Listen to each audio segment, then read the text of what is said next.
This listening test is very important for your exam. अगर आपको भी सेम ऐसा ही रिजल्ट चाहिए जो आप अपनी स्क्रीन के ऊपर देख रहे हो, तो आप हमें व्हाट्सएप के ऊपर मैसेज कर कर प्रडिक्शन मटेरियल को परचेज कर सकते हो। और जिन स्टूडेंट्स को ये लगता है कि प्रडिक्शन के ऊपर ट्रस्ट नहीं करना चाहिए, वो फेक होती है, अगर प्रडिक्शन पीडीएफ हमारी फेक होती तो कभी भी 7, 8, 9 बैंड स्कोर स्टूडेंट के रीडिंग, लिसनिंग, राइटिंग और स्पीकिंग में बिल्कुल भी ना आते। ये बात आप भी जानते हो, ये एक कड़वा सच है।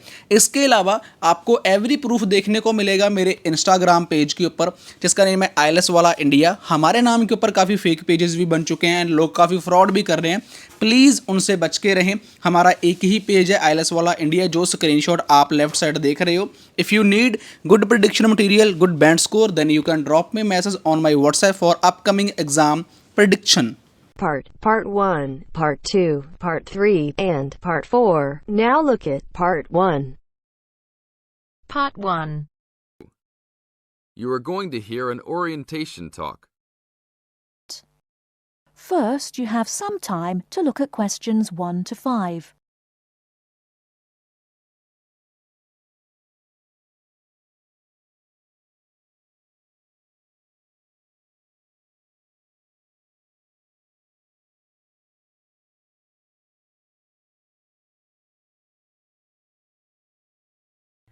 Now we shall begin. You should answer the questions as you listen, because you will not hear the recording a second time. Listen carefully and answer questions 1 to 5.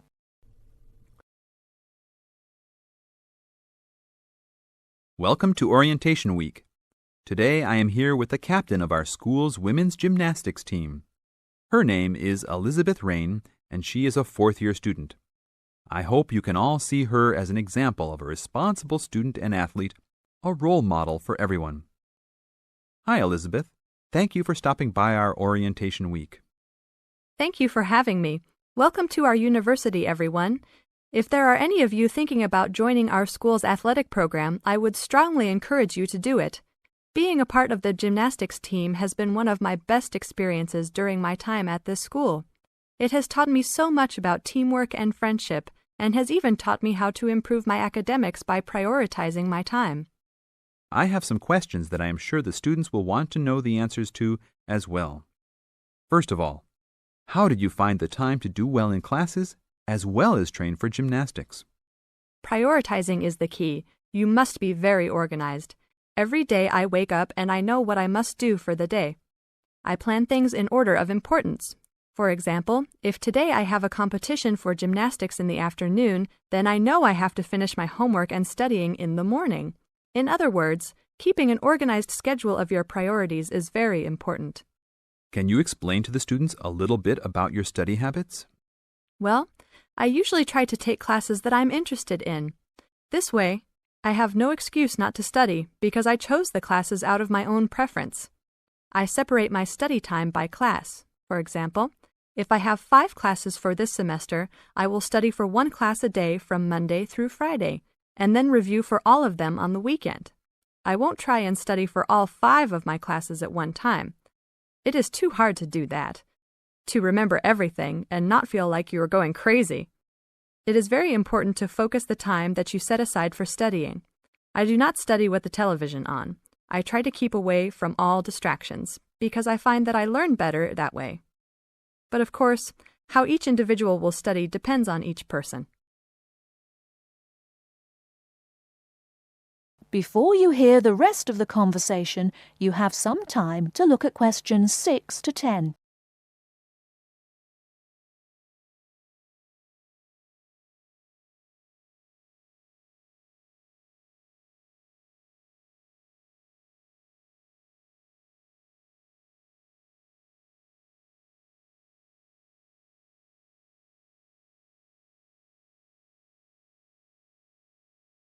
Now listen and answer questions 6 to 10. That sounds like good advice. Let's talk a little bit about your gymnastics career. How long have you been doing this sport for, and what has been the best moment of your college participation? Well, I've been participating in gymnastics since I was a kid. My parents got me involved in the sport. The best moment. I would have to say that there is not one single instance that stands out in my mind as the best moment, but more of a whole experience. My first year in university was definitely one of the best years of my life. I met my best friends that year and really learned to grow up and be independent. Our team went to the national championships that year, and it was an incredible experience, so I would count the whole year as my best experience in college. How about the worst moment? It is true everyone goes through bad experiences. My worst experience would have to be the fall of last year when I broke my wrist. I was unable to participate in sports for the remainder of the year and had to learn how to write with my left hand. I guess when I look back at it, though, even though I wouldn't wish this to happen to anyone, this experience definitely made me stronger as a person. It taught me to look at life with a new perspective and to really value the friends and family that are important and close to me. Thanks for your time, Elizabeth. Do you have anything else you want to tell the new students? Just have a good time. Don't stress out too much, but be responsible for your actions.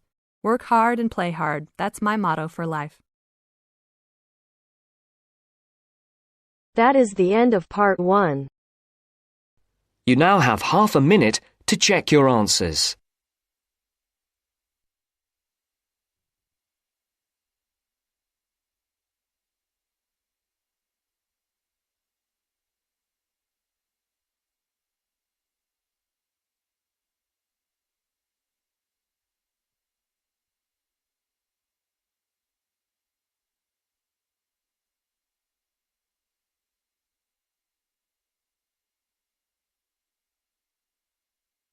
Now turns to part 2.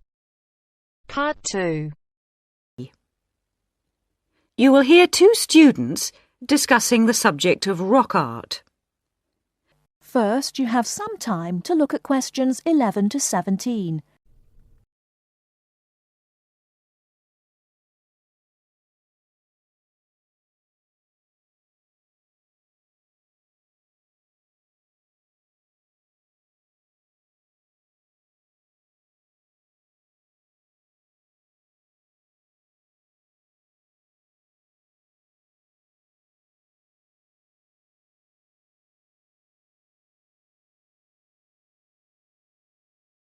Now, listen carefully and answer questions 11 to 17. Sorry I'm a bit late. Oh, no problem. Thanks for agreeing to help me with my assignment today. I really needed to go over it with someone. Sure. You were going to talk about European rock art, weren't you? Yes, the rock drawings in the caves of Lascaux in western France. Oh, fantastic. Over 13,000 years old, I believe. What sort of drawings are they? They're drawings of animals on the whole, but you can also find some human representations, as well as some signs. There are roughly 600 drawings at Lascaux. Really? Were they mostly pictures of bulls? Well, no, actually. The animal most depicted was the horse. Have a look at this graph. It shows the distribution of the different animals. You see, first the horse, and then, after that, a sort of prehistoric bull. Oh, OK. That's interesting, isn't it? And the third most commonly drawn creature was the stag. There were some other animals, but these are the main ones. What are the drawings like? I mean, what sort of style?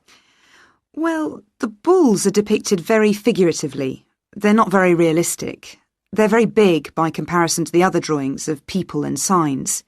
They appear to be almost three-dimensional in some cases, following the contours of the cave walls, but of course they're not. Amazing. Perhaps they felt these animals were the most impressive and needed to be represented like that. Yeah, maybe. The drawings of humans, by contrast, consist of just simple lines, like the stick figures my little sister draws. Perhaps humans were seen as less important. Perhaps. What about the signs? How did they draw them?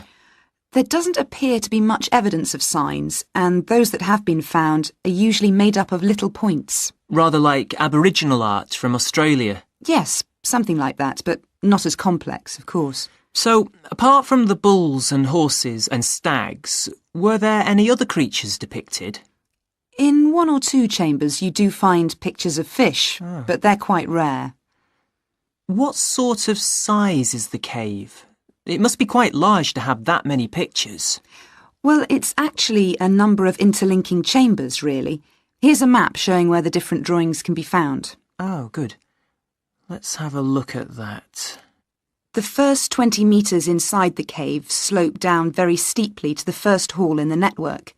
That's called the Great Hall of the Bulls. Here. OK.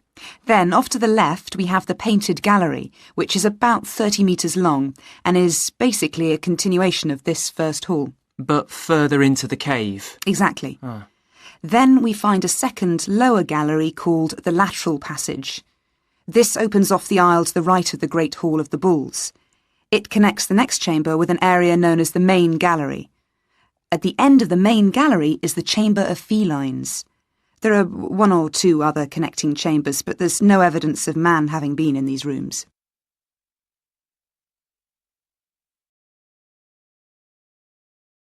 Before you hear the rest of the talk, you have some time to look at questions 18 to 20.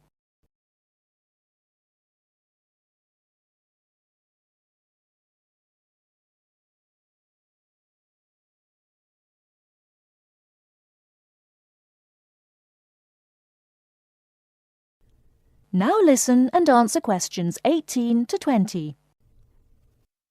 Is the cave open to the public today?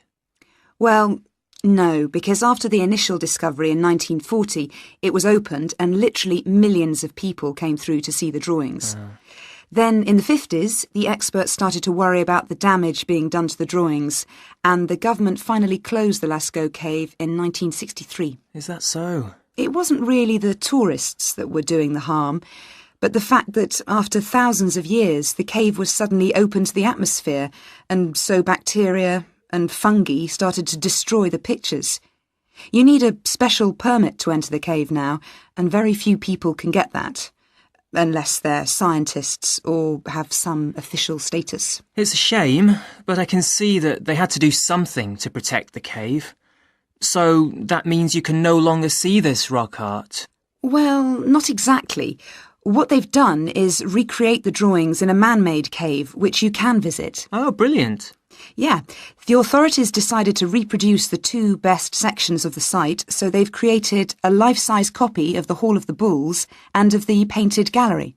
It's just a cement shell, which corresponds in shape to the interior of the original. So now you can visit the caves without actually harming any of the 13,000-year-old paintings. Mm-hmm.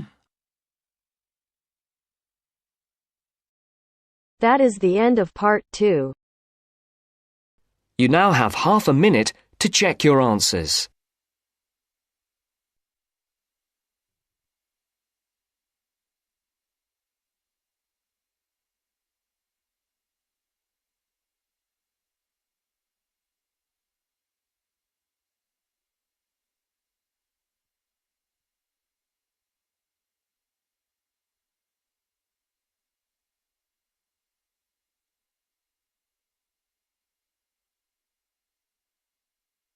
Now turns to part 3.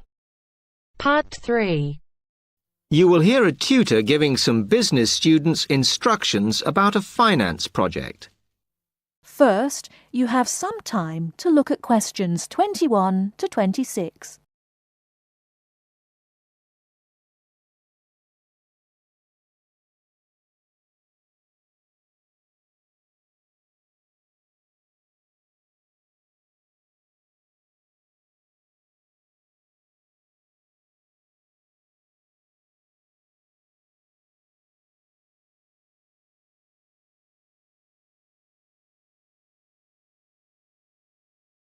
Now listen carefully and answer questions 21 to 26.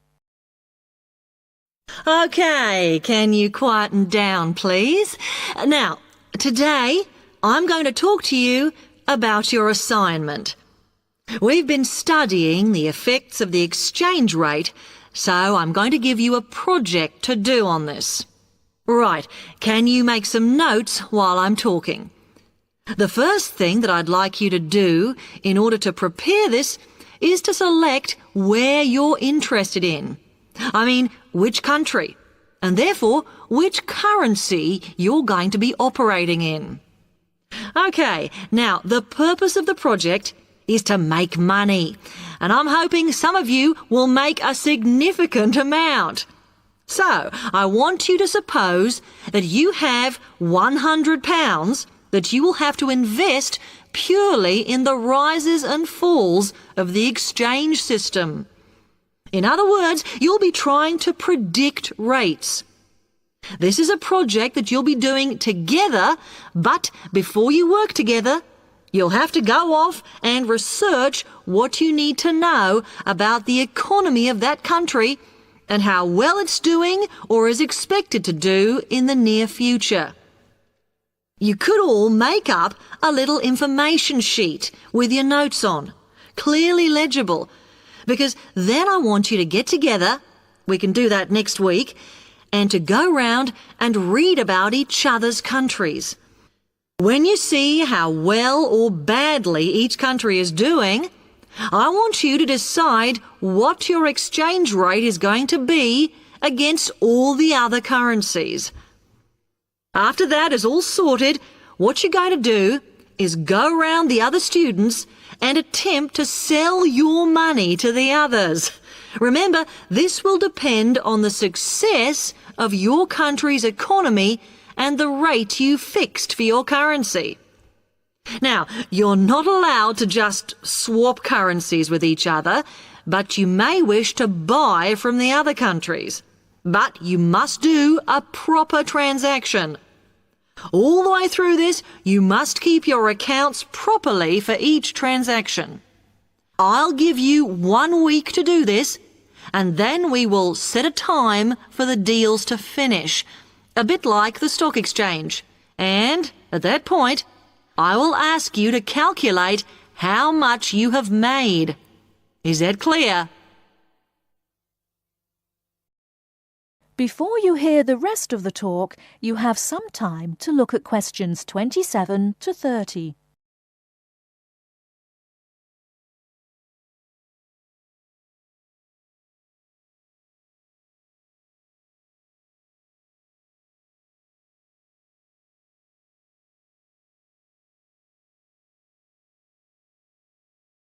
Now listen and answer questions 27 to 30.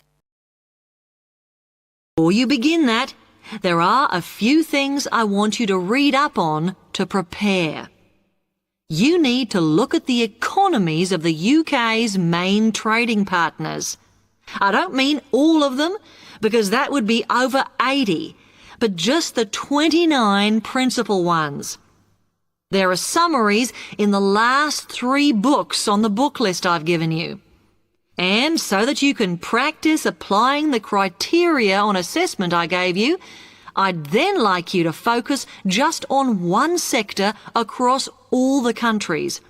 The most common one across every country is farming. But as much agricultural produce is for domestic consumption, I'd like you to look at manufacturing. Then I would like you to do a detailed investigation of one particular aspect. I was going to give you a choice, but I think as we've just started the course, it's better if we all look at the same thing and then we can discuss it in the seminars. So the thing I'd like you all to look at is fluctuations in import prices.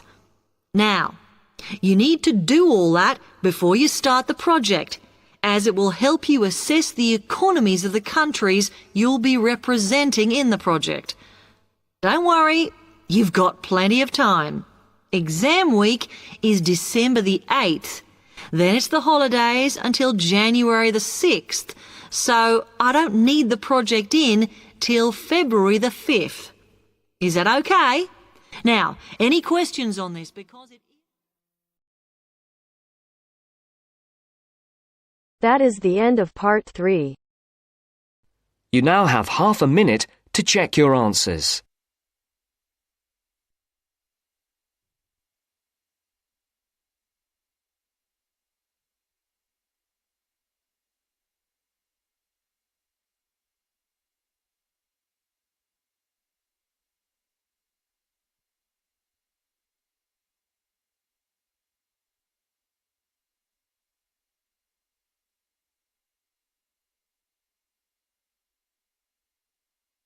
Now turns to Part 4. Part 4. You will hear a talk on bullying in the workplace, given by a university lecturer to a group of students. First, you have some time to look at questions 31 to 40.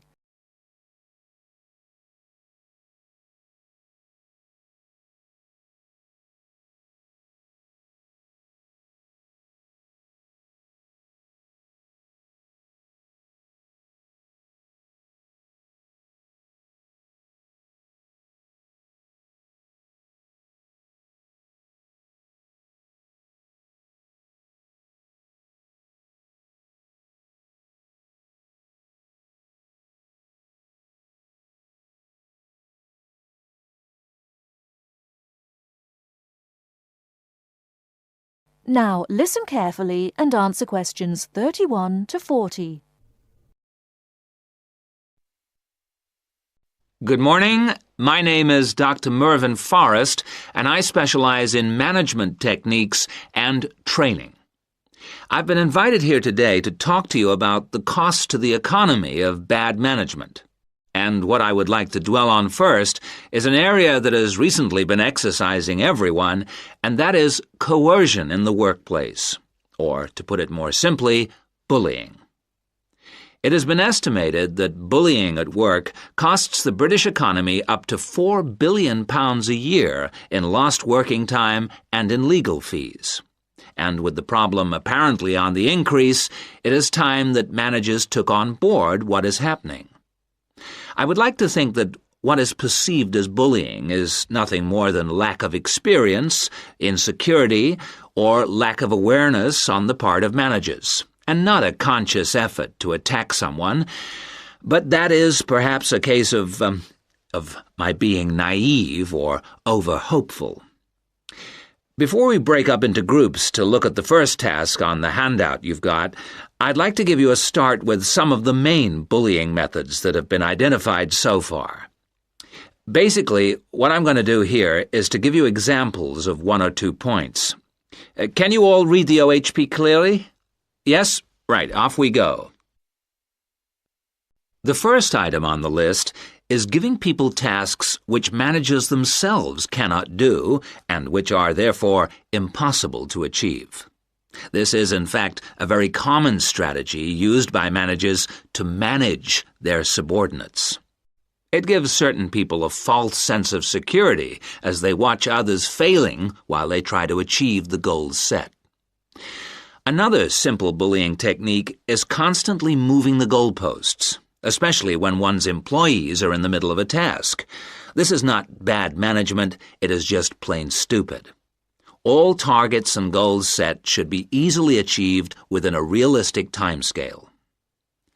Sending memos to someone else criticizing the performance of a task where the individual has no way of replying is another common technique, especially when the manager concerned does not reply or makes it impossible for subordinates to contact him or her by not answering the telephone or not replying to emails. This is not the style of a sound manager, but rather the antics of someone with emotional problems. If you behave like that, don't expect your staff to respect you. And now, the technological bully. It is interesting how all tools designed to help can be turned into dangerous weapons. The urgent email bully is fast becoming a problem in the office. Employees turn on their computers to be faced with a string of badly worded emails, making instant and often unrealistic demands, which reveal the hysteria mode of management. Have you ever felt a sense of dread before looking at your email, even your personal messages? All companies should develop a company strategy whereby there is an email code of practice, with offensive messages being forwarded to a designated person for appropriate action. I would now like you to break up into groups and brainstorm other bullying techniques which you think you may have experienced, and perhaps, if you're honest, which you have been party to. I can think of at least 9 more bullying strategies. I would also like you to consider ways in which you think that each of the techniques on your list can be countered. Is everyone clear as to what the task is? Yes? Okay, you've got 20 minutes to do this. That is the end of part 4. You now have half a minute to check your answers.